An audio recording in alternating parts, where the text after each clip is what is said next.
channel. I am super excited to be doing this video today because this is one of my most highly requested videos and I'm finally coming around to filming it.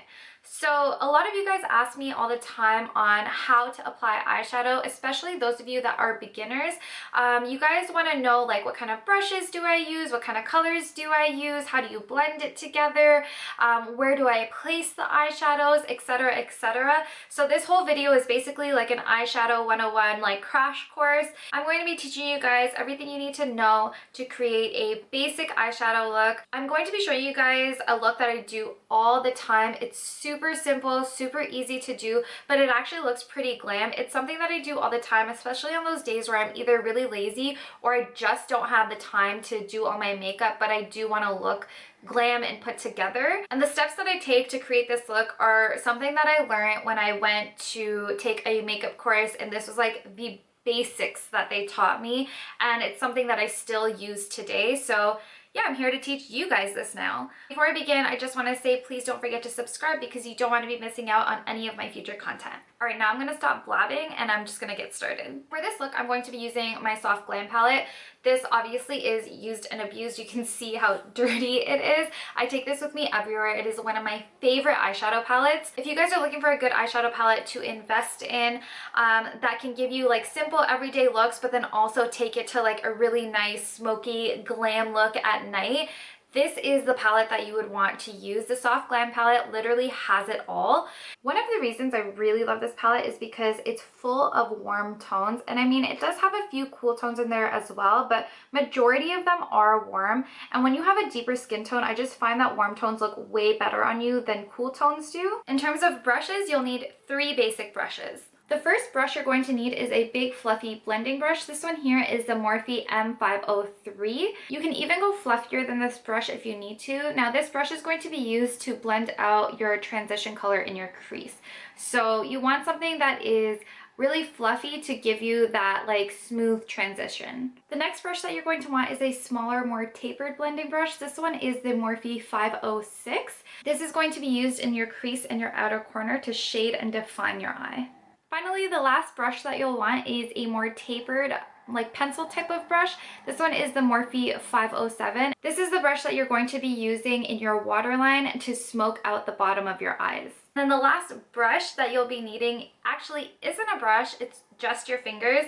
So a lot of people forget that your fingers are actually such a great tool for applying eyeshadow, especially for packing on eyeshadow onto your lid. So yeah, those are the brushes and tools that you'll need for this look. To start off, we're going to pick a transition color. Now, when you're picking a transition color, you want something that's a little bit darker than your skin tone, but also lighter than what you're going to be applying in your crease. You want to remember that what's in your crease is going to be like probably your darkest shades to really define and like mold your eye. In this palette, I normally use orange soda or burnt orange as my transition color. You can use both, but for the purpose of this video, just to make it as simple as possible, I'm only going to be using one color. I'm going to pick burnt orange just because it shows up on camera a little bit better. I'm going to take my fluffy blending brush and apply this all into my crease and blend it slightly upwards and slightly downwards onto my lid as well. You want to focus majority of the product into the crease because this is where the eyeshadow should be the darkest, and then take the leftover and blend it slightly upwards and slightly downwards. And I like to create circular motions when I'm blending to really like fluff it out and make the transition as smooth as possible. You don't have to worry about this step being too perfect because this is just your transition color. We're going to be layering more colors on top of it. You also want to remember when choosing a color to apply into your crease, whether it's a transition color or your actual crease color, you want it to be matte. The reason for this is because matte eyeshadows create more depth and contour your eyes to create a nice shape. Whereas like shimmery colors will reflect light and it won't make your eyes look sunken in the right parts. It's basically like the same concept as highlighting and contouring your cheekbones. Like you apply the highlight in the areas where you want your cheekbones to stand out the most, where you want it to be lifted, which is like the higher parts of your cheekbones. And then you contour the areas that you want sunken in, like this part here, to create more depth. So now we're going to continue creating a little bit more depth into our eye. I'm going to go in with the color Sienna and the same fluffy blending brush and apply this into my crease as well. And with this color, I'm going to try to concentrate it a little bit more into just my crease. And as you can see, that's how you create that really nice transition, because you have that lighter brown that's kind of like lightly shaded up here, and then the darker brown that comes right into your crease. And that's how you get that nice blend between the two colors. With this color, you can also kind of take it into the outer corner if you want to. So as you can see, I've created a lot more depth into my eye using this darker shade. Color you can kind of bring down into the lid a little bit more if you want to, but I would only use the leftover product that's on your brush to bring that down. Don't apply it anywhere close to your lid. And again, small circular motions does help blend out the product a little bit better. You don't want to make your circular motions too large, otherwise the eyeshadow is going to get kind of everywhere. Now I'm going to go in with my lid color. You can kind of play around with your lid color and make it whatever you want. I like to go in with lighter colors like glistening and fairy. You can also go in with like bronze or rose pink or sultry. Those are a little bit darker. It really depends on the look that you want. Now, if you're a beginner and you don't really want to deal with like eyeliner or false lashes or anything like that, and you just want to apply mascara, I would highly suggest choosing a lighter color like fairy or glistening. The reason for that is when you choose a darker color, your eyelashes can kind of get lost in the darkness. I would especially recommend this tip if your eyelashes aren't that long either. This really, really helps with making your eyelashes pop against your eyeshadow. So in this palette, I normally use the color fairy or glistening. I'll maybe just mix the two together, and I'm just going to apply this using my fingers. And I apply this heavily on my lid and into the inner corner area. And then as I get towards my outer corner, I kind of use the leftover product that's on my fingers to blend it outwards. Basically, you're concentrating your eyeshadow towards the inner corner and middle of your lid. And then as it moves outwards, it's going to go lighter and kind of fade. Always remember, in areas where you want the product to fade, use the leftover product that's on your brush or your finger or whatever you're using. Use the leftover product. That way it'll just apply lightly. Now, if there's places where you feel like you took the eyeshadow up too high or you applied too much into the outer corner, you can always go back in with your fluffy blending brush and just lightly go over it to blend it out and transition smoothly again. And you don't need to apply more product. You just use whatever is left over on this brush. Now you can leave it to this if this is how light you want your eyeshadow to look. I personally like my crease looking even more defined and my outer corners looking darker. Having that darker color makes the look a little bit more glam, if you know what I mean. So in this case, I'm going to be using the color Mulberry, and I'm going to go in with my Morphe M506, which is the smaller, more tapered blending brush. And I'm going to apply this right into my outer corner. And then I'm going to bring it up slightly into the outer corner of my crease. I'm not going to take it all the way in like I did with my other transition colors. And this, you don't want to blend as much. You're kind of more so packing it on and then using the leftover products to sweep inwards and sweep upwards into the crease. And this is what will give you that definition. What I'm doing is I'm just packing it on. I'm dabbing it into my outer corner. And then when I get up into the parts where I want it more blended, like into my crease or as I get in towards my lid, I kind of make those small circular motions and sweep. And as you can see, just by adding that darker color, it really defined my eye even more. All right, so that's all there is for the top part of your eyeshadow. Now I'm gonna go in with some eyeliner. Today I'm going to be using the Vasanti Kajal Waterline Eyeliner. And what you're gonna do with this is line your waterline and line your lash line. So I'm just gonna go ahead and create a nice black line in my waterline. Now, depending on how bold you want your eyes to be, you can either really fill in your waterline with black, or you can just create a nice thin line if you just want it to be a little bit more simpler. And then you're also going to line your upper lash line. This is really to make your eyes look fuller and more complete. This is a little bit tricky to do and will feel uncomfortable, but I swear it makes the world of a difference. So what you're going to do is lift your eyelid up like that and just line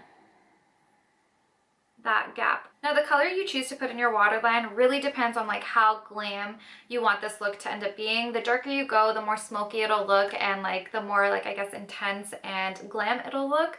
But if you go with a lighter color, it'll start to look a little bit more natural and it won't be as in your face. So if you want it to be a little bit more natural, I would go with either orange soda, burnt orange, or sienna. If you want it to be a little bit more glam, I would go in with mulberry, and I'll show you guys the difference between the two. because then you'll get to see like how colors really make a difference in how glam the look looks. I'm going to use the color Burnt Orange first, and I'm using my Morphe M507, and this is the pencil brush that I was talking about earlier. I'm just going to go ahead and look up and smoke this out at the bottom of my eyes.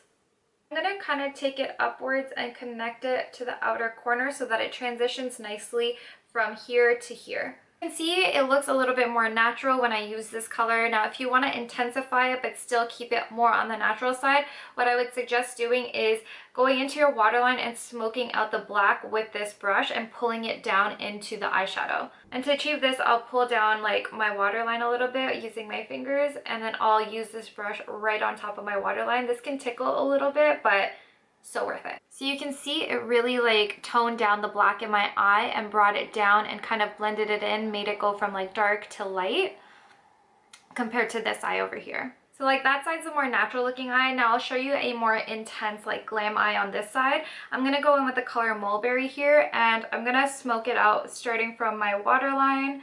So I'm pulling it down and then taking it right underneath.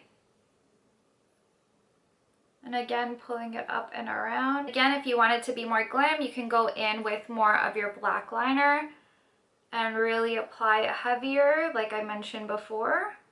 And then go back in with your brush and smoke it out. As you can see, this eye looks a lot more intense, a lot bolder than this eye does. This one looks a lot more natural. Now, if you don't know how intense you want to go with this, like for example, if you think you like this but you're not really sure, because sometimes when people apply such heavy like eyeliner and such like a smoked out look at the bottom, they find that they feel like they're wearing way too much makeup. What I would suggest is start off like, you know, going a little bit more natural and then building on it, because it's easier to apply more than to take away. So I'm just going to quickly like make this eye match the other eye so it doesn't look like I'm walking around with two different eyeshadow looks. But see, it's that easy to transition it from more of a daytime to a nighttime. It's really all about the colors that you use. The darker colors you use, the more bold your eyes are going to look.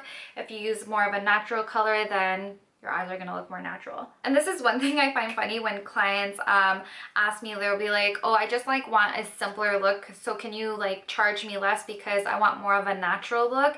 And to them, I think that means like that's less work. And I'm like, just because it's more natural doesn't mean necessarily that it's less makeup. I'm just using different colors on you and different techniques on you rather than using less makeup. So it's the same amount of makeup, it's the same amount of effort. It's just knowing what colors to use and what techniques to use to create a more natural look. And I think that's where people get kind of confused, because they think natural always amounts to less makeup, but that's not true. Like I've had a million people give me like Kim Kardashian's picture and they're like, I want something natural like this. And I'm like, girl, do you know how much makeup she is wearing right now? Just because it's like lighter browns and she doesn't look like she's wearing a lot of makeup doesn't mean she's not wearing a lot of makeup. Okay, so that's basically it for your eyeshadow. That's all the steps I take to actually apply the eyeshadow. It's really not as hard as people think it is. And again, like you're probably not going to get it right on the first shot, but practice makes perfect. And if you follow those kind of steps, then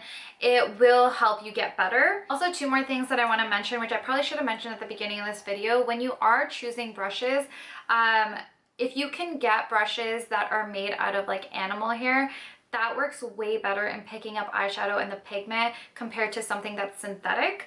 Synthetic brushes are way better for applying things like liquids like foundations and stuff like that. So if you're applying any type of powder, I would highly suggest using a brush that has like animal hair. Also, another little tip when applying eyeshadow, just remember that pressure is also very important. If you apply a lot of pressure when you're using the brush, the pigment will be way more intense, whereas if you apply little pressure, it will be less pigmented. And one thing that helps with how much pressure you're applying is if you hold the brush closer, you'll probably be applying more pressure, whereas if you hold the brush further away, then you'll be applying less pressure naturally. And I always suggest holding the brush further away because, again, like I mentioned before, it's easier to build up than to take away. So start applying with lighter pressure and then build up. And then as your hands get used to you know, blending and applying eyeshadow, you'll kind of know how much pressure and where to hold the brush naturally. So just to give you guys a quick example, I'm holding the brush closer and I'm applying more pressure. You can see how intense the eyeshadow comes out. If I'm holding the brush, I'm gonna dip it back in. But if I'm holding the brush further away and applying less pressure, it doesn't come out as intense. To finish off this eye look, I'm going to be using my Bad Gal Bang mascara from Benefit. This is a point where you can kind of decide whether or not you want to apply eyeliner and false lashes and whatnot. Especially for someone that's a beginner, if you feel like you finally have like nailed your eyeshadow and you don't want anything to mess it up and you don't want to go in with like eyeliner or false lashes or whatever, I would just go ahead and apply mascara to keep it like super simple. But anyways, this is the final look. As you can see, it looks pretty glam without putting in too much effort. I really hope this video helps some of you guys learn the basics of eyeshadows, and I hope I didn't make things too complicated. I really hope I explained things pretty well, which I feel like I did. And if any of you guys do end up using these tips and tricks, I would love to know in the comments below of like how it worked out for you, if I could have explained anything better, etc. But yeah, before I go, I just want to say please do not forget to hit subscribe and the thumbs up button. You don't want to be missing out on all the content that I will be putting out. And as always, thank you guys so much for watching. I love you guys so much, and I will see you guys next time. Bye!